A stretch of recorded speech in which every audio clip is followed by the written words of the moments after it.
Shalom saudara yang dikasihi Tuhan Yesus Kristus, selamat malam. Selamat berjumpa kembali dalam renungan pada saat ini. Salam sejahtera buat saudara semua dimanapun saudara berada. Damai dan sukacita oleh Roh Kudus melimpah senantiasa dalam hati dan kehidupan saudara semua. Sebelum kita mendengarkan renungan firman Tuhan, mari bersama-sama kita berdoa.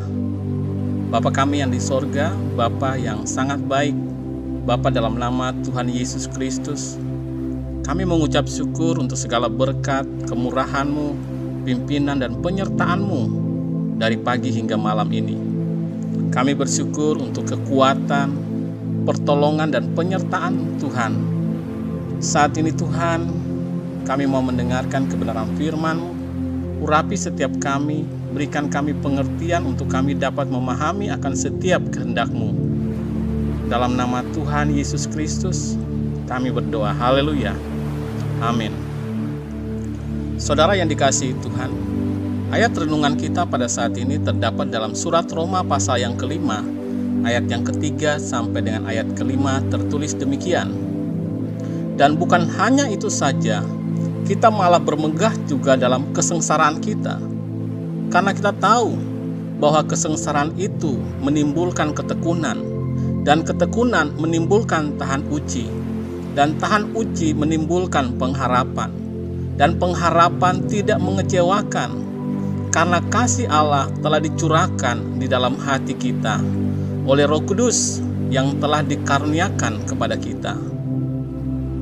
Saudara yang dikasihi Tuhan, bersyukurlah kepada Tuhan senantiasa, karena kasih setianya dan kebaikannya yang sudah kita terima di sepanjang hari ini.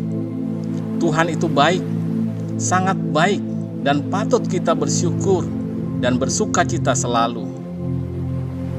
Ada seekor binatang ciptaan Tuhan yang ukurannya kecil, namun sangat bermanfaat bagi kehidupan kita manusia. Binatang itu bernama lebah. Ada banyak hal yang bisa kita pelajari dari lebah. Di antaranya adalah lebah seringkali kita takuti dan mungkin sebagian dari kita tidak menyukainya, tetapi kita mengkonsumsi madu yang dihasilkannya.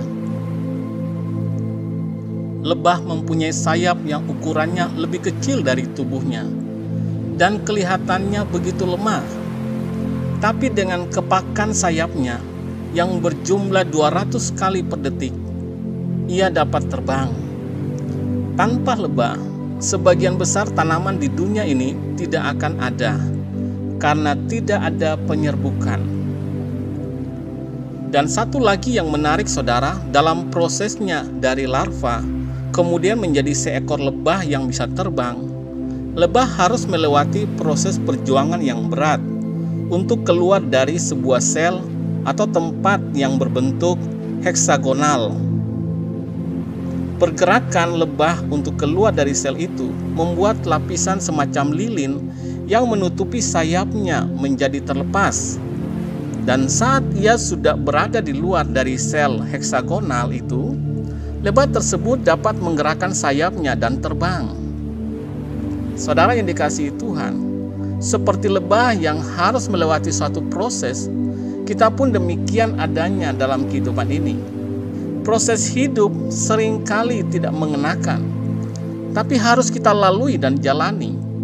Saat kita berhasil keluar dari proses itu, kita menjadi lebih kuat dan memiliki kemampuan yang tidak terduga, yang merupakan pembentukan dari Tuhan.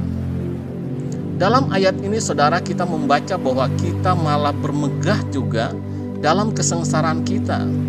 Karena kita tahu bahwa kesengsaraan itu menimbulkan ketekunan, dan ketekunan menimbulkan tahan uji, dan tahan uji menimbulkan pengharapan, dan pengharapan tidak mengecewakan, karena kasih Allah telah dicurahkan di dalam hati kita oleh Roh Kudus yang telah dikaruniakan kepada kita. Ada kesengsaraan tertentu yang diizinkan Tuhan terjadi dalam hidup kita. Di antaranya secara khusus adalah kesengsaraan karena kebenaran. Ini sama halnya dengan menderita bagi Kristus. Kelihatannya saudara, kesengsaraan itu menjadi hambatan bagi kebahagiaan. dan menimbulkan kekecewaan secara manusia, tetapi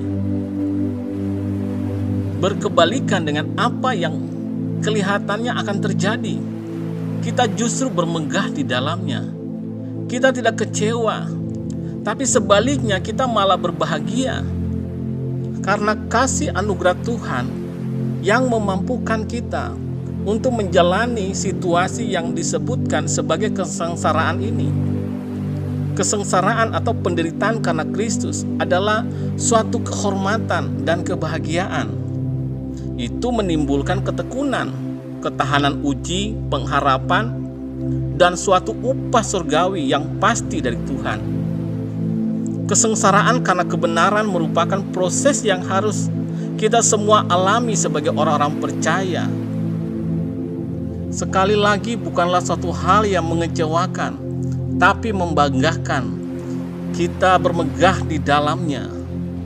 1 Petrus pasal 3 ayat 14 mengatakan, "Tetapi sekalipun kamu harus menderita juga karena kebenaran, kamu akan berbahagia." Proses kesengsaraan atau penderitaan ini membuat kita menjadi semakin kuat, bagaikan baja yang kuat dan seperti emas yang murni yang dihasilkan melalui proses pemanasan api yang tinggi. Demikianlah kita juga menjadi semakin kuat dan murni di hadapan Tuhan karena proses kesengsaraan yang kita lalui. Saudara yang dikasihi Tuhan, apapun bentuk kesengsaraan atau penderitaan saudara, pahamilah itu sebagai suatu proses yang diizinkan Tuhan untuk membuat saudara lebih kuat. Hargai setiap proses yang ada dan relakan hati untuk dibentuk, meskipun mungkin terasa tidak enak. Mungkin terkadang kita merasa ingin lari, kita ingin hidup dalam kenyamanan bebas dari tekanan. Tapi mari sekali lagi hargai dan ikutilah setiap proses yang Tuhan izinkan terjadi atas kehidupan kita. Kesengsaraan di dalam Kristus adalah sebuah kebahagiaan dan kemegahan yang menghasilkan kemenangan. Amin. Mari kita berdoa, saudara. Bapa kami yang di sorga, Bapa, di dalam nama Tuhan Yesus Kristus, kami mengucap syukur untuk firman-Mu yang mengajarkan kepada kami bahwa kami bermegah di dalam setiap kesengsaraan yang Tuhan izinkan terjadi. Penderitaan atau kesengsaraan karena kebenaran merupakan suatu kehormatan dan kebahagiaan bagi kami. Tolong kami Tuhan supaya kami menghargai setiap proses yang Tuhan izinkan terjadi dalam hidup kami. Semua proses kehidupan itu kami sadari membuat kami lebih kuat. Kami menjadi tertekan di dalam Tuhan, membentuk iman kami supaya tahan uji dan menimbulkan pengharapan yang pasti di dalam Tuhan. Kami bersyukur ya Tuhan untuk firman-Mu. Meteraikanlah selalu ya Tuhan kebenaran firman-Mu di dalam hati kami, agar kami senantiasa ingat dan hidup di dalamnya. Saat ini kami berdoa bagi setiap dari kami yang sedang dalam keadaan sakit, mungkin ada di rumah atau di rumah sakit, agar Tuhan Engkau menjamah dan menyembuhkan, berikan kekuatan dan kesehatan yang sempurna. Kuasa Tuhan bekerja saat ini, mengalir dalam setiap tubuh kami, dan bagi yang sedang dalam masalah persoalan kami berdoa agar Tuhan Engkau memberikan kekuatan, jalan keluar, mujizat-Mu, pertolongan-Mu yang ajaib atas setiap mereka. Berkati dan lindungi kami Tuhan di sepanjang malam hari ini. Dalam istirahat kami, lingkupi dan naungi kami dengan kuasa kasih-Mu Tuhan. Terima kasih ya Tuhan. Kami menyerahkan segala sesuatu ke dalam tangan-Mu. Berkat, damai sejahtera, dan kasih karunia Tuhan senantiasa berlimpah dalam hidup kami. Dalam nama-Mu yang kudus, nama Tuhan Yesus Kristus, kami sudah berdoa dan mengucap syukur. Haleluya. Amin. Puji Tuhan, saudara yang dikasihi Tuhan, saya percaya bahwa firman Tuhan menjadi berkat dan kekuatan buat saudara semua, dan Roh Kudus akan menolong saudara untuk lebih lagi memahami kebenaran firman Tuhan. Tuhan Yesus memberkati saudara semua. Selamat malam, selamat beristirahat, dan sampai jumpa dalam renungan berikutnya. Haleluya. Amin.